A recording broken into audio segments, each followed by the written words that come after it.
And while we're on this subject, let's talk about eye contact. Mm-hmm. You know what? Very important. Yeah.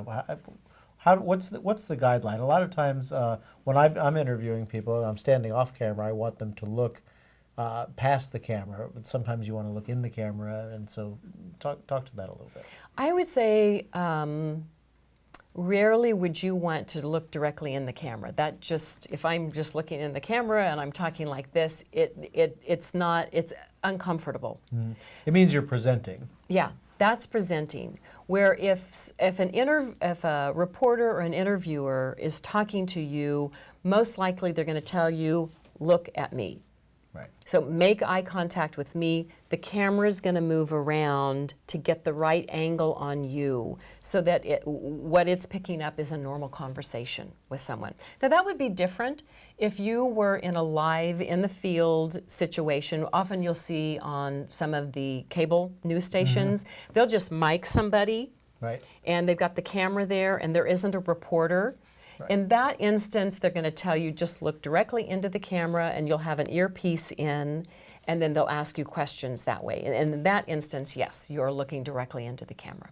But if you're in an interview situation with a person, you just want to keep an eye on. And it just probably like we is, are. it helps not to be looking over at the camera. You see, that looks a little strange. Yeah. If I'm talking to you and I'm constantly looking over at the camera, it's a little odd. It's a little distracting. So people should be aware of that, you know.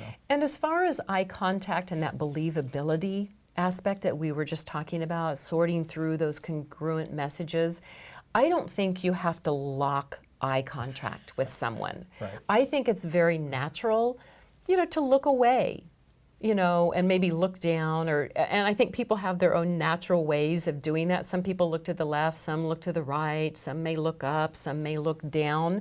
I think it's okay as long as you're not doing it all the time or overdoing it. You want to keep a good amount of eye contact talking. As we've been talking, right. I probably am kind of looking down occasionally. Some of that also indicates, you know, I've thought about what you've asked, or I'm thinking about how best to answer this. And I think that is one of those nonverbal cues right. that really tells someone, you know, they're thinking about this. Right. They're really thinking about the best way, you know, to answer this question. So that's okay. I wouldn't be too worried about it unless it's an avoidance sort of thing. Or if you're practicing, or you know, you've gone into a media training, someone's going to tell you, you know, you're looking off camera a little bit too much.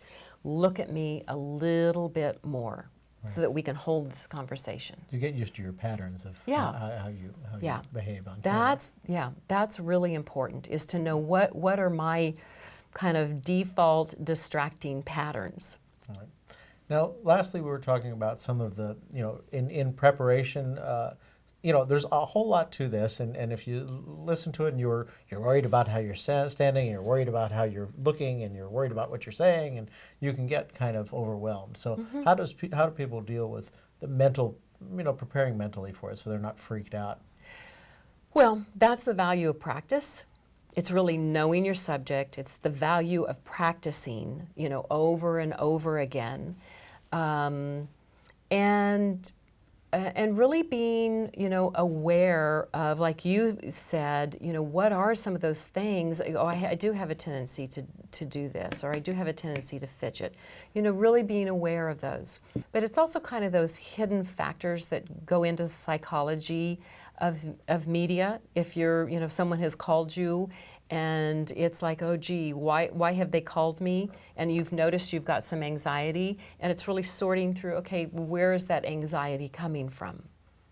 So how does one adjust that, or how does one delve into looking at that?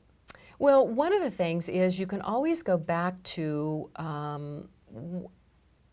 where is this anxiety coming from, and what are my beliefs or my thoughts about media. When I work with people, that's one of the things that, you know, we talk a little bit about, is what are your perceptions of who the media is and what purpose do they serve. So if you have anxiety around, oh, they only want to do an interview with me because they want to make a fool of me, or, you know, it's Mike Wallace on 60 Minutes and he just wants to trap me into, you know, something that they think I've done wrong. You know, you really look, it helps sometimes to stop and think about, you know, what are those kind of hidden beliefs that I have around media, and look at it and be aware of some of those that might be a trap for you, but also know that you can use this to your advantage to get your message out, to get some marketing out for yourself as well, and to tell your story. So there's a positive side of this.